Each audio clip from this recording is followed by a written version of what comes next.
allow us to move on to Dicky's path to the playoff and the Boston Red Sox, who swept the Baltimore Orioles over the weekend.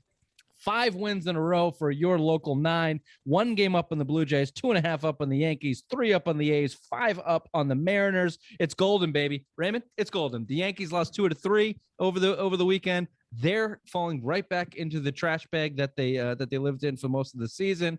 It's all Eric Cole got happening. beat up too. 7 runs in 5 innings. Toot, toot, toot, toot. Let me get that toot, toot. Let me get that toot, toot. Let me get the hands on the floor, running around the ball. No, it's 2 weeks less than the season. Basically, now it's the 2-week playoff push, so it's going to be great baseball coming up. If the Yankees fall on their face, which it looks like is going to happen, and it's going to be the Red Sox and Blue Jays, this is going to be great for all of us because I think they can take it from the Blue Jays. I think you get Chris Sale 1 game against the Blue Jays, he can pull it out, and then it's playoff time, baby, and anything happened in that playoff. So Dicky's path is on track. Yankees up 4-0 on Texas. Oh, Not fuck gonna you, matter. The series this weekend should hopefully end. The Yankees should be Toronto, and the Red Sox. You got to just hold them off. Make sure you get that home playoff game. That's all. That's what you need. You know, I'm scared of Toronto. I'd rather play the Yankees, but the way Toronto's playing, it looks like they should get it. Let me add this to the Red Sox over the weekend. Alex Cora was asked about Schwarber not playing in the last game, and 2-2 to you, Bill, who I think had Schwarber out of your ideal lineup for the Red Sox as a pinch hitter. He was with the Orioles, and Alex Cora said this, quote, "This is more about Bobby Dahlbeck than anything else. Bobby has to play against every lefty. 12 home runs, 36 RBIs in his last 33 games. It looks like it's not just the month of August. Good for Bobby D. The kid looks like he is, 23 out of his last 35 hits have gone for extra bases too. That's the kind of bat you need in this lineup, especially when you should expect to win games 8-6. You should expect to win games 8-6 every game. You're starting pitching, Evaldi, 5 innings, 3 earned, 8 Ks.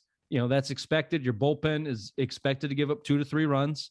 And then hopefully your back end can close it out if you can regain. Garrett Richards with the save, by the way. They didn't even go to Ottavino or Matt Barnes 2-2 at all. 2-2. Go ahead, Raymond. No, I said it. That Garrett Richards, he brought his jacket to the bullpen. He's playing well out there. Just keep him out there. $10 million to play a couple innings. Fucking do it.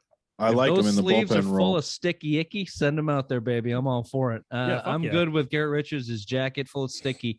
If he's the guy, and you know what? To give him credit, because we should give him credit, he's been excellent in the bullpen. He has. He's been absolutely excellent in the bullpen. Maybe it's his calling for the second half of his career here. He's not even making a big deal. He's not even making a big deal being in the bullpen. The ballpen. The bullpen. Sorry. The ballpen. Sorry. This has been the first time drinking in a while. Sorry, boys. Sorry. Hopefully it's a good calling sign for the Sox moving forward here. Can I just give you a quick MLB snapshot of where we are? Because sure. I don't think a lot of people actually pay attention to baseball anymore, especially not the NL. So let me just allow you quickly to show you where we're at, and then a couple quick questions for Bill, and then we got to close it up here. So here's your MLB outlook. We know what the AL East looks like, so we don't have to go over that. But let's start over in the NL. The NL East, close to heart here. The Braves, your Braves, Bill, 77-70, big comeback through this season. They are leading that division. The Phillies are 2 back. The Mets are 5.5 back. NL Central, Brewers, 91-58. Where'd that come from? What do you mean? They've been good for the last couple of years. They've been good, not that good. Cardinals, 11. Burns, though, couldn't win the Cy Young. They just came back. They won 10 in a row to get back into the postseason. They were out. 79-69. Cardinals enough, nothing to sniff at. What was that? What was that record for the Cardinals? 79-69. Nice. NL West, Giants, 97-53. That came out of nowhere.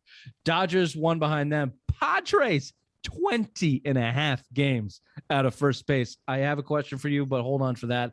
Let's move to the AL. Astros are up in the West, 88 wins, 61 losses. They're up 6 on the A's, 8 on the Mariners. We've been watching that race.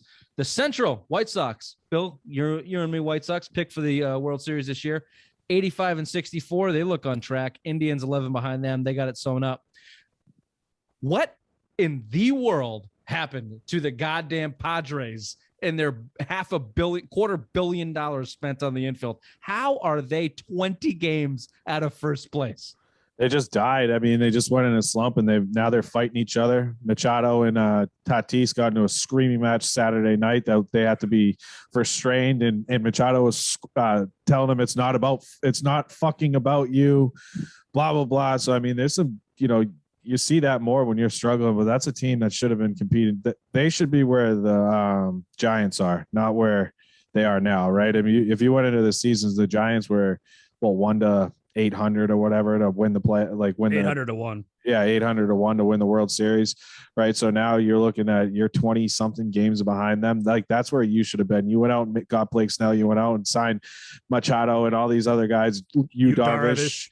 You went out and spent the money. You spent money at the trade deadline to be where you are, and now you're not even going to make the playoffs because you just watched the Cardinals win 9 straight games to leapfrog you and be the number one. They're the number one wild card team now.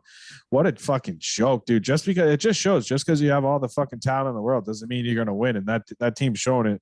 Machado and Tatis and even Eric Hosmer there, they're fucking infield's $800 million, and you can't do. I mean, you have Tatis playing in the outfield.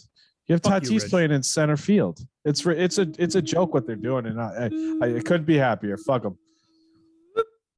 Machado, toot. And real quickly, though. Can I just end on this as another as the Dodgers, who are fighting for the division here against the Giants, who I think the Dodgers quadruple the payroll of the Giants, roughly on the math. Mookie Betts, close to heart here. A couple guys on this panel didn't want to trade him. I said, go ahead, let him go. $30 million a year, something like that. Here at 110 games played, let me give you some stats. He's hitting 276. That's good for 42nd in the MLB. You know who else is hitting around there? Andrew Benintendi. Remember him? 277. 21 home runs. That's good for 82nd in the league. You know who's right around there? Xander Bogaerts. 22 home runs. Still got him on the team. 54 RBIs. Good for 125th in the league. Good for Alex Verdugo. He's a little bit better. His replacement. 115 hits. That's good for 99th. Jose Iglesias. Just picked him off the shit heap. 84 runs scored for Mookie Betts. That's good for 35th in the year in the league. Right around the same mark of Hunter Renfroe. Oh, I think you signed for a box of fried chicken. 76 strikeouts. Ooh. And again, $30 million salary guaranteed for 12 years, including a $65 million signing bonus. Quick, easy question. Yes or no? Is Mookie Betts worth it? No. Yeah, they won a World Series last year, so yes.